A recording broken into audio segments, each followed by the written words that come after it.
नाज़रीन अस्सलाम वालेकुम।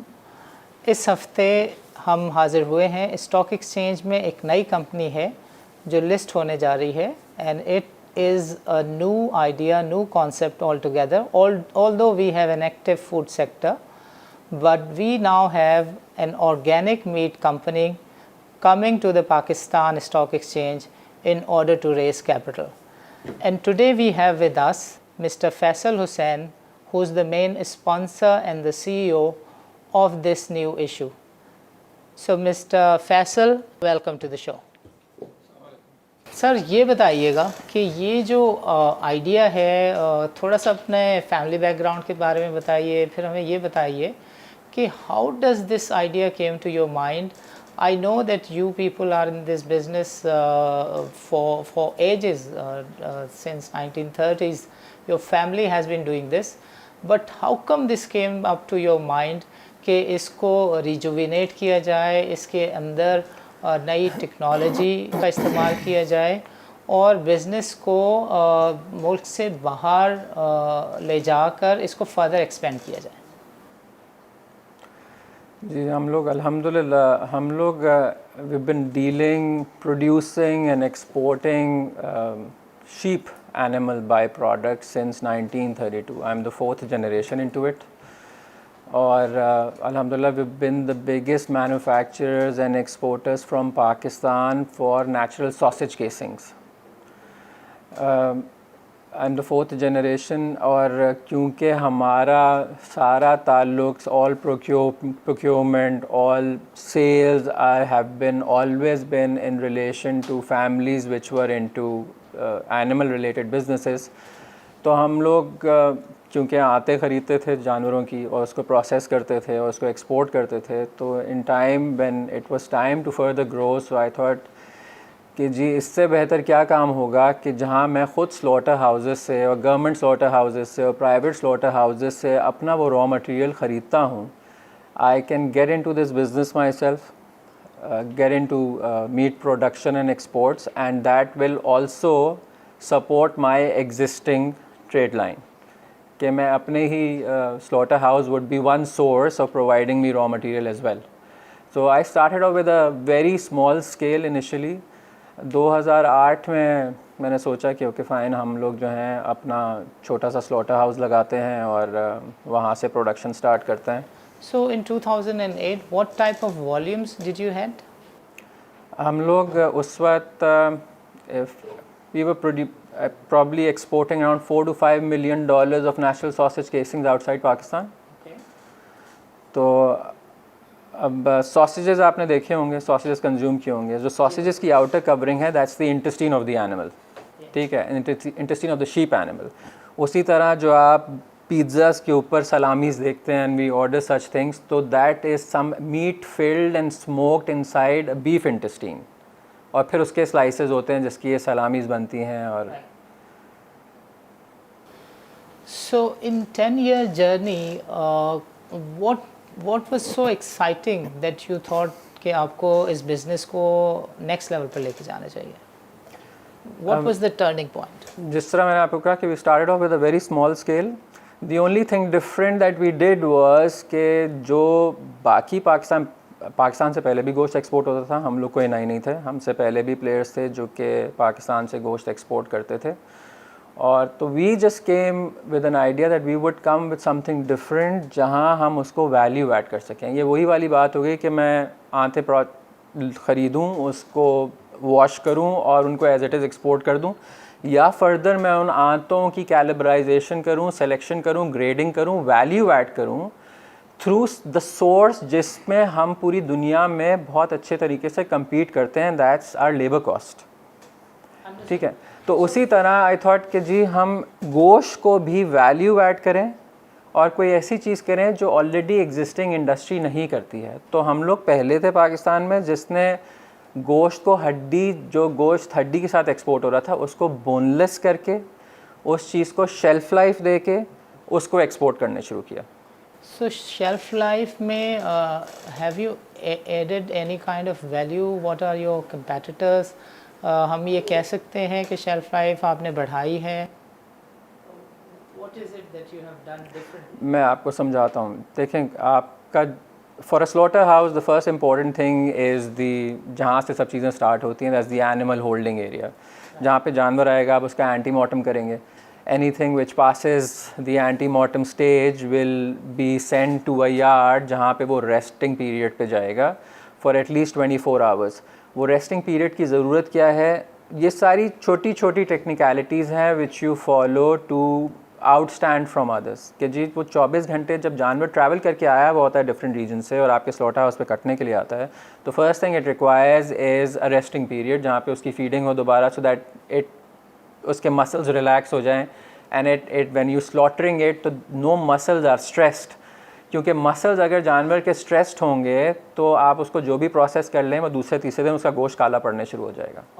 ठीक है, तो every slaughter house would then have a slaughtering line, जहाँ पे उस जानवर को लाया जाएगा, ज़बा किया जाएगा, and it would on a processing line it would be hanged on a belt which would be moving, जहाँ पहले उसके पैर उतरेंगे, फिर उसका सर अलग होगा, फिर उसकी खाल उतारी जाएगी, फिर उसको सेंटर से खोला जाएगा, जहाँ से उसके सारे वाइट ऑर्गन्स और रेड ऑर्गन्स को निकाल दिया जाएगा, क्योंकि आप गोश्त बेचने जा रहे हैं, आप वाइट ऑर्गन्स और रेड ऑर्गन्स बेचने नहीं जा रहे। फिर उसके बाद उस पूरे लाशे को आप बीच में से 2 करेंगे और फिर एंड में 4 हिस्से कर देंगे, 2 दस्तियाँ और 2 राने। ये हम सब जानते हैं कि हम जब भी गोश्त ख़रीदने के लिए जाते हैं, या तो हम दस्ती का गोश्त मांगते हैं, हम रान का गोश्त मांगते हैं। जानवर खुद से अगर आप देखें तो जानवर वैरायटीज़ ऑफ पार्ट्स प्रोड्यूस करता है। उसको समझाने के लिए आई जस्ट एक्सप्लेन यू कि जब हम रेस्टोरेंट जाते हैं तो रेस्टोरेंट में हमें मेन्यू में जब हम स्टेक खाने लगते हैं तो हमें क्या नाम दिखते हैं? हमें टेंडरलॉइन दिखता है, हमें सरलॉइन दिखता है, हमें स्ट्रिप लॉइन दिखता है। क्या हमें कभी नेक दिखा है कि कोई रेस्टोरेंट आपको नेक का स्टेक बेच रहा हो? कोई रेस्टोरेंट आपको शिनशांग यानी बोंग का स्टेक बेच रहा हो? तो ये सारे कट्स जानवर से निकलते हैं। So the idea was how to be different, कि instead of export producing and exporting 2 दस्ती और 2 रान जो कि इंडस्ट्री करती आ रही थी, that we would get into specialisation.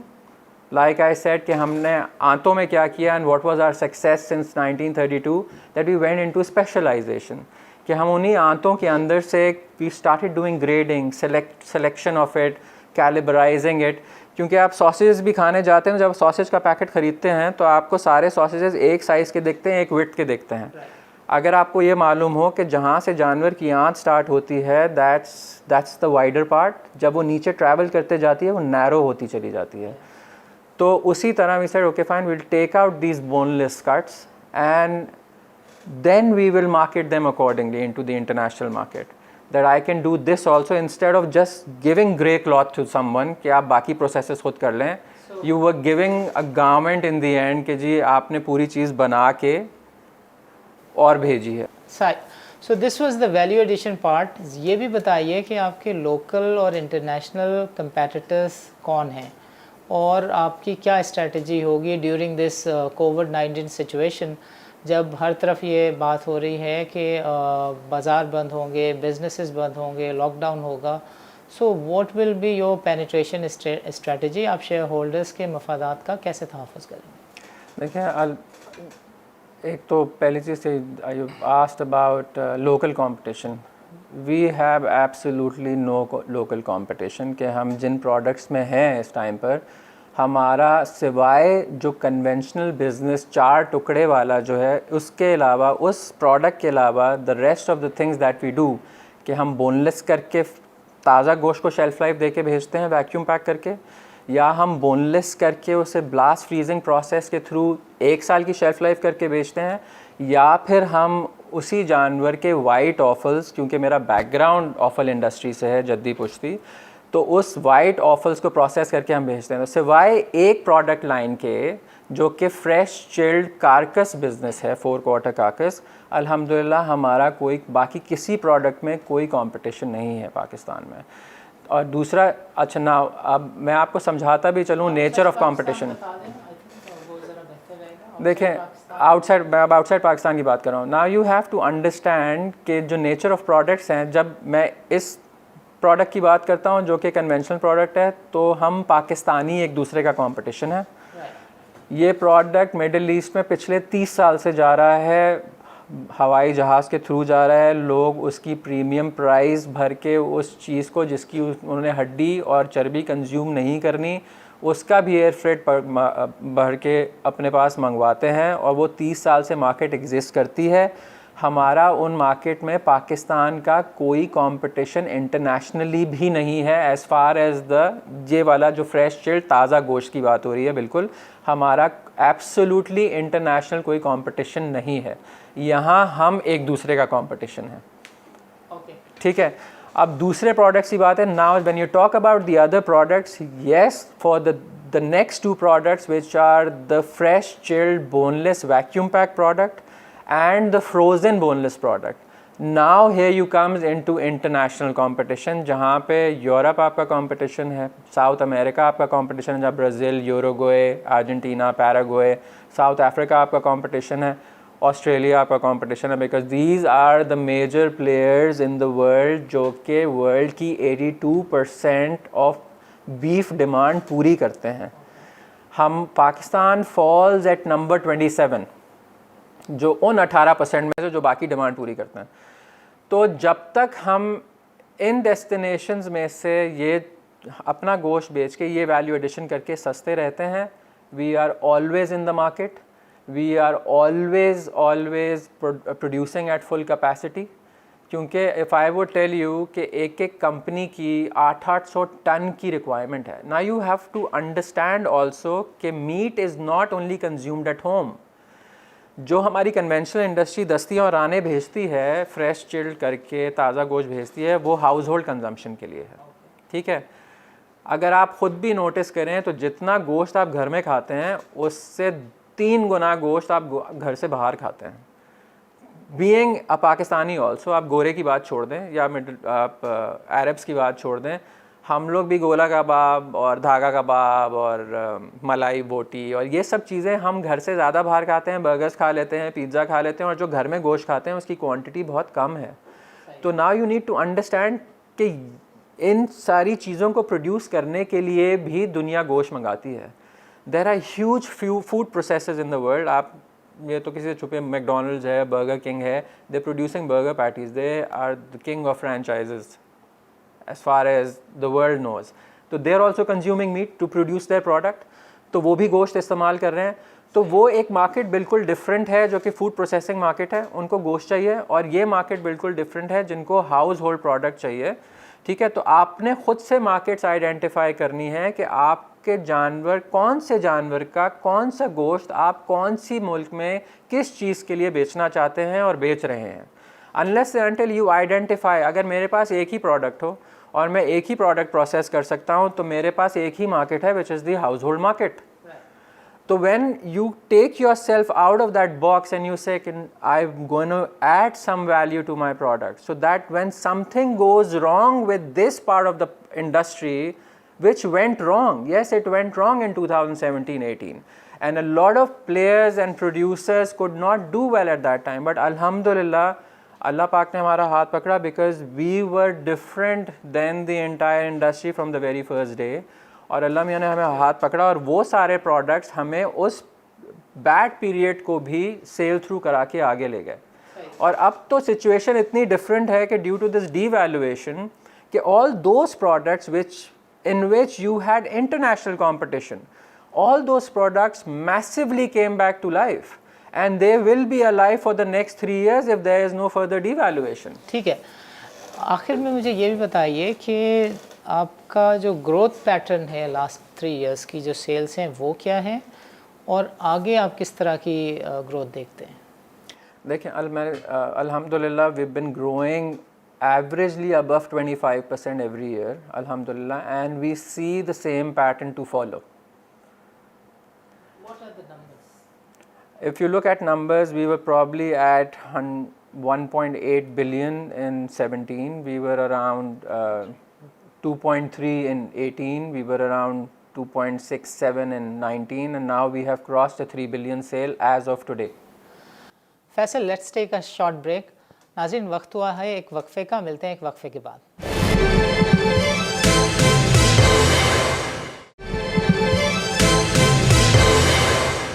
Welcome back. नाज़रीन, प्रोग्राम के पहले से हमने बात की ऑर्गेनिक मीट कंपनी के सीईओ फैसल हुसैन साहब से।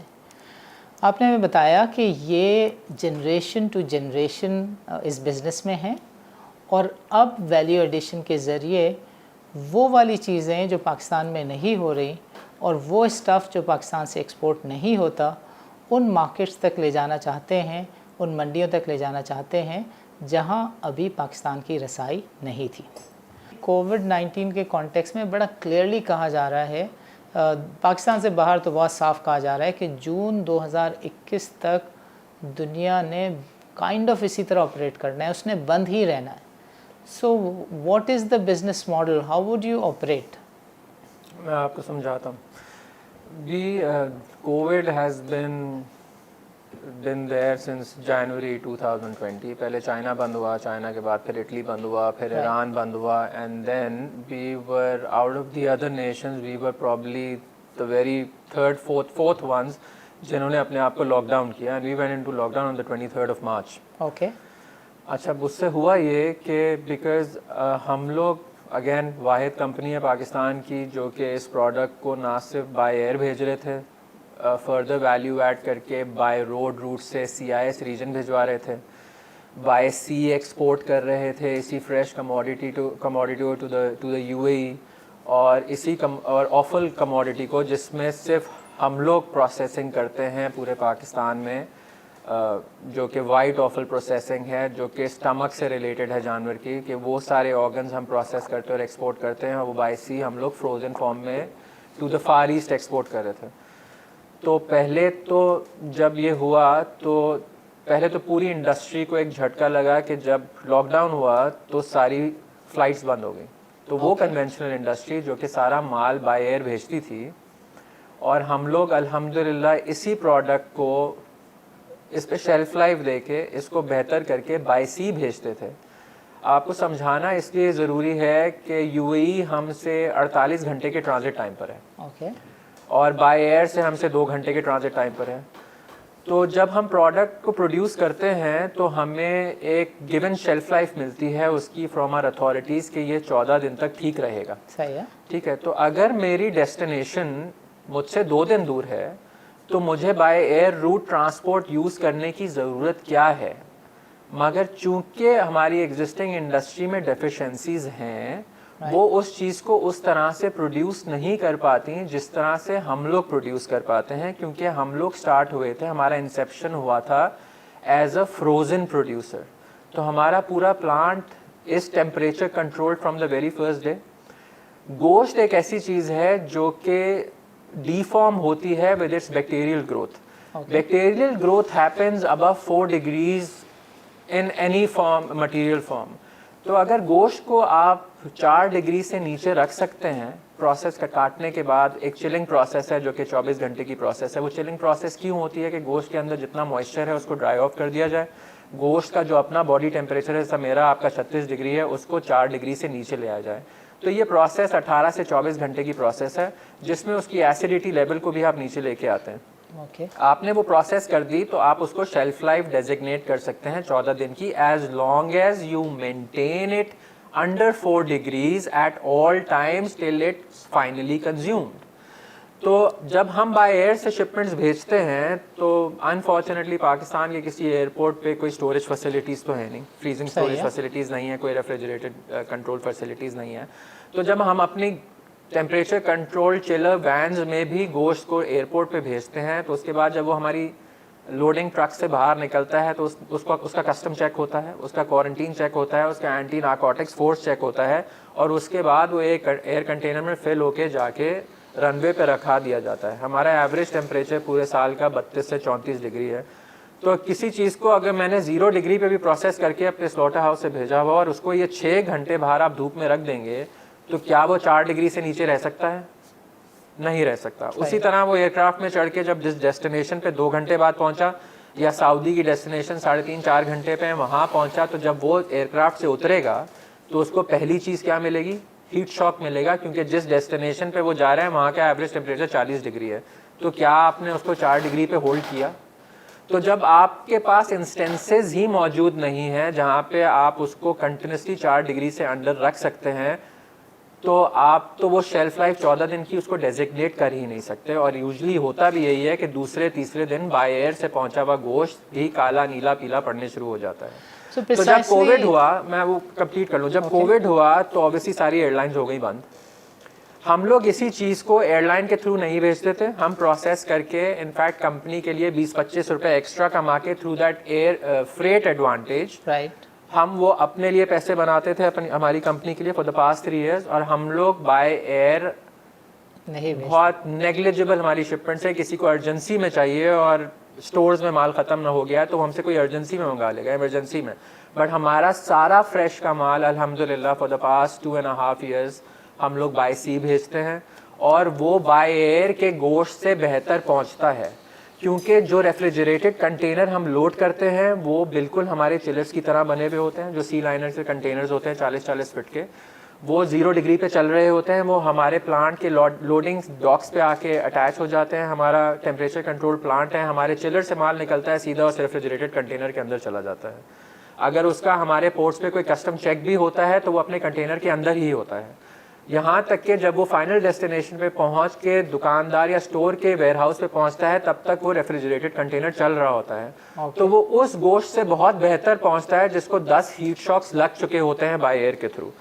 तो हम लोग पिछले 3 साल से अल्हम्दुलिल्लाह हम लोग इसी चीज़ को फोकस करके चल रहे हैं कि वो वाली मार्केट जो कि एग्जिस्ट करती है पाकिस्तान की, और हम पिछले 30 साल से कर रही है, तो हम उस मार्केट्स को इस तरह से केटर करते हैं। तो जब कोविड हुआ तो सारी एयरलाइंस हो गई बंद। जब सारी एयरलाइंस हुई बंद तो ऑब्वियसली हमारा सिर्फ कराची से गोश्त नहीं जाता, एक्सपोर्ट होता है, लाहौर से भी होता है। तो लाहौर की भी एयरलाइंस हो गई बंद। तो वो वाली सारी इंडस्ट्री जो conventional industry by air export कर रही थी, एकदम उसको लगा झटका, और ये सारे ऑर्डर्स हमें उन कंपनीज को मिले जो कि बाय सी में इस चीज़ को भेज सकती थी। तो हालांकि कोविड के टाइम पे हमारे जो value added items by road CIS region को जाते थे, रोड क्लोजर्स की वजह से बंद हो गए। बट अल्हम्दुलिल्लाह कंपनी को जितना वहाँ से ऑर्डर्स मिस हुए पिछले 3 महीने में, उससे 1.5 गुना ऑर्डर्स एग्जिस्टिंग मार्केट से बाय सी के फ्रेश मीट के मिल गए। तो हमने अपनी पेमेंट टर्म्स पे अपने तरीके से गोश्त भेजा, और जिन मार्केट्स को, जिन कस्टमर्स को इन मिडल ईस्टर्न मार्केट्स में मैंने जाके IPO के बाद इनको फोकस करना था और केटर करना था, वो मुझे जो मुझे ट्रायल्स कराने थे, उनको कन्विंस करना था कि वो 2 दिन के बाद पहुंचने वाला गोश्त 2 घंटे के पहुंचने वाले गोश्त से बेहतर है कि आप इसको ट्राई करें और इसको लें और इस तरह काम करें। वो मुझे ट्रायल्स अल्हम्दुलिल्लाह अल्लाह की तरफ से पहले ही मिल गए, और जहां हमारी 300-350 टन महीने की फ्रेश चिल्ड की एक्सपोर्ट थी, वो आज अल्हम्दुलिल्लाह 750-800 टन की इन कोविड पीरियड। अब कोविड में हुआ ये कि when it's a matter of life and death and you are focusing on stuff which are your necessities, right, you leave luxuries but you focus on necessities। आपने गोश्त खाना बंद नहीं किया, मुर्गी खाना बंद नहीं की, चावल खाने बंद नहीं किए, आपकी कंसंट्रेशन उस चीज़ से तो कभी हटेगी नहीं। तो जहाँ तक फूड आइटम्स की बात है, और जिस तरह इस पैंडेमिक में हम लोग एक फूड रिलेटेड इंडस्ट्री है, फूड प्रोडक्ट्स बनाते हैं, the world will never stop consuming food items। It may stop consuming luxury items, it would put into a halt आपकी traveling, आपकी tourism, आपकी luxuries, आप इन सब चीज़ों को छोड़ देते हैं and you look at your basic necessities। अल्हम्दुलिल्लाह गोश्त falls in basic necessities, and as far as जो पाकिस्तानी गोश्त की open markets हैं सालों से, वो मिडल ईस्टर्न है। हम मुसलमान गोश्त खोर हैं, और we've been consuming meat in the Arab world massively for times। If I would tell you कि Saudi Arab every year imports 82 billion riyal of meat, कितनी population है? I'm just talking about one country। 82 अरब रियाल का वो गोश्त import करते हैं। I have to cut you here। एक वक्फे का वक्त हुआ है, वक्फे के बाद हम प्रोग्राम कंटिन्यू करेंगे। नाज़रीन मिलते हैं एक वक्फे के बाद।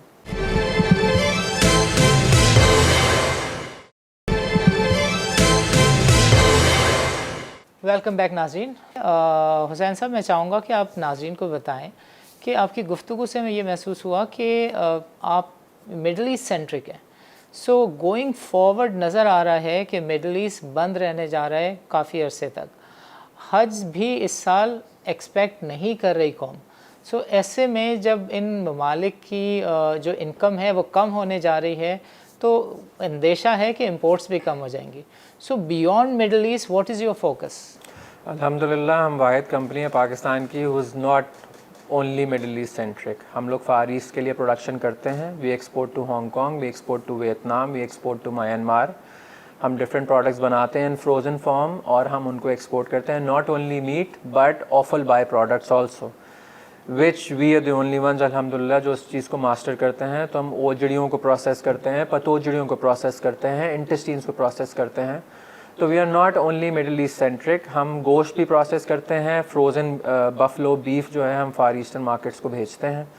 दूसरा हम अल्हम्दुलिल्लाह हमने एक प्रोडक्ट इंट्रोड्यूस किया 2017 में और हम लोग इस प्रोडक्ट की बहुत ज़बरदस्त मार्केट आज़रबाईजान में क्रिएट कर चुके। और हमारी अगर पिछले 2 साल की परफॉर्मेंस देखें तो हम सिर्फ मिडल ईस्टर्न मार्केट्स को केटर नहीं किया, हमारे 40% of our revenues have come from this fresh chilled boneless vacuum packed product which was for the CI states. We were supposed to be visited in March from the Georgian authorities also, क्योंकि obviously CIS में हमारा हम पहुँचे, हमारे गोश्त की market बनी, पाकिस्तानी गोश्त के मार्केट की बनी, हमने अपनी स्पेस बनाई। तो दूसरे सेंट्रल स्टेट से भी जो इंटरेस्टेड पार्टीज़ थी तो वो अब उन अथॉरिटीज़ को लेके आना चाहती थी, मगर due to covid period this has been delayed. तो जब खुलेगा तो इंशाल्लाह will start off with the with the platform of GTV, we would ask the high net worth individuals, they are welcome to visit the plant which is at Gadab. ठीक है? It would be a feast for their eyes to visit actually कि हम क्या क्या चीज़ें कर रहे हैं। और ये देखने वाले काम है सारे कि पाकिस्तान में भी अल्हम्दुलिल्लाह कोई है कि वो सारी चीज़ें कर रहा है जो कि एक ऑस्ट्रेलियन कंपनी है, कंपनी नेदरलैंड्स करती है। फैसल, वैसे तो हमने इन डिटेल डिस्कस कर लिया कि क्या प्रॉस्पेक्ट्स हैं, क्या कुछ आप ऑफ़र करने जा रहे हैं, लेकिन आखिर में आपने सम अप करना है और हमारे इन्वेस्टर्स नाजरीन को ये बताना है कि आखिर क्यों कोई आपकी कंपनी में शराकत हासिल करे, आपकी कंपनी में सरमायाकारी करे। आपको एक दफ़ा फिर बताना होगा शॉर्टली एंड प्रिसाइसली कि what are your growth potentials, what are your USPs, आखिर क्या चीज़ है जो आपको मुमताज़ करती है। प्लीज़। हमारा जद्दी पुश्ती काम है। फॉर द पास्ट 88 ईयर्स मैं चौथी जनरेशन हूँ ऑफल प्रोसेसिंग में। ऑफल प्रोसेसिंग बहुत यूनिक काम है। वो यूनिक काम इस तरह से है क्योंकि ये पूरी दुनिया, पूरे फार ईस्ट में डेलिकेसी कंसिडर किया जाता है। वो कल्ले का गोश्त जो हम हलीम में डाल देते हैं और घर में गोश्त नहीं लाते बना के, वो 1 किलो निकलता है एक जानवर से। उस कल्ले की गोश्त की एक डिफरेंट वैल्यू दुनिया की नज़र में, बिकॉज कंसिडर अ डेलिकेसी। हमारा ये नस्ली काम है। हमने वो आइटम्स पिक किए हैं जिनमें मार्जिन्स आर मैसिव, ठीक है। Even the turnover is smaller but margins are massive, जो कि कंपनी को उनके नंबर से बहुत सपोर्ट करते हैं। हम 2 ऑफल फैक्ट्रीज़ लगाने जा रहे हैं आगे। एक कराची एक्सपोर्ट प्रोसेसिंग जोन में, जहाँ पे हमने इंपोर्टेड ऑफल्स करने हैं, वो ऑफल जो मैनुअल लेबर के थ्रू प्रोसेस होते हैं। हमारा कंपेटिटिव एडवांटेज पाकिस्तान में हमारी लेबर है, क्योंकि हम इस इंडस्ट्री में जद्दी पुश्ती हैं। तो हमें जो इस इंडस्ट्री में काम करने वाली लेबर है वो हमें जद्दी पुश्ती जानती है। तो हम वो काम भी जानते हैं, काम कराना भी जानते हैं, काम लेना भी जानते हैं। तो हम EPZ में इंपोर्टेड ऑफल्स को प्रोसेस करके री एक्सपोर्ट करने की फैसिलिटी लगा रहे हैं, जो कि फार ईस्ट को एक्सपोर्ट करेगी। और हम जो करंगी इंडस्ट्रियल एरिया में ऑफल प्रोसेसिंग फैसिलिटी लगा रहे हैं, वो आपके जितने लोकल ऑफल्स हैं जो कि we do not consider as are regular daily खुराक, कि हम ओजड़ियाँ घर लेके नहीं आते खाने के लिए, हम पतोजड़ियाँ घर लेके नहीं आते खाने के लिए।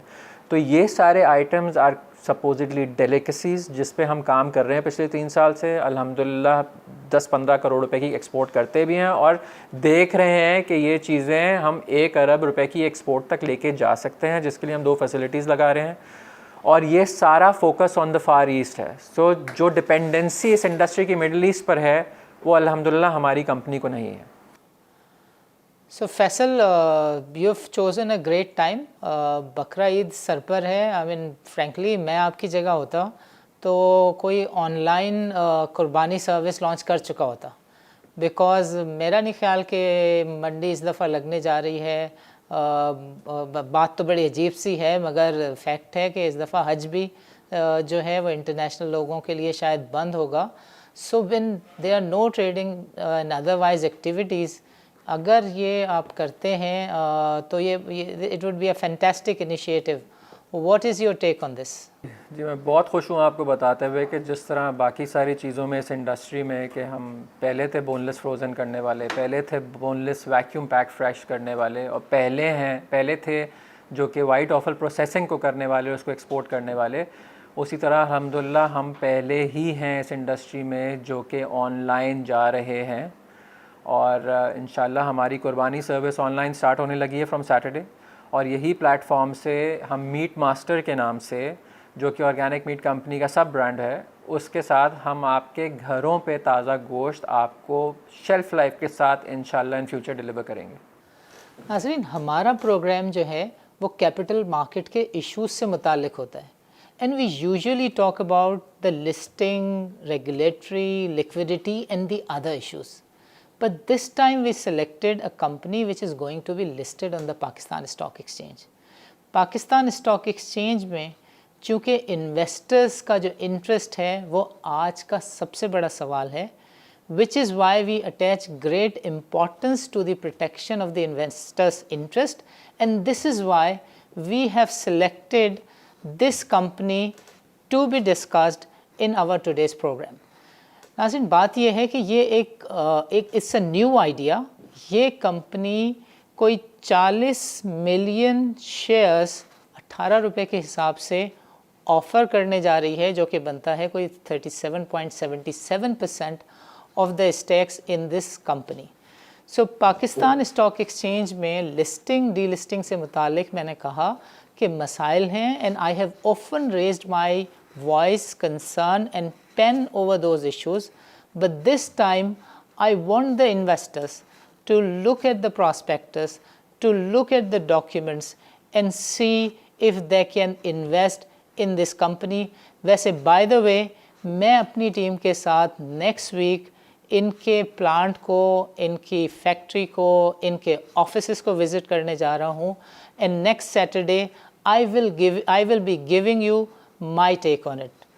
नाज़रीन, thank you very much. Thank you for watching. इजाज़त दीजिए. अल्लाह हाफ़िज़.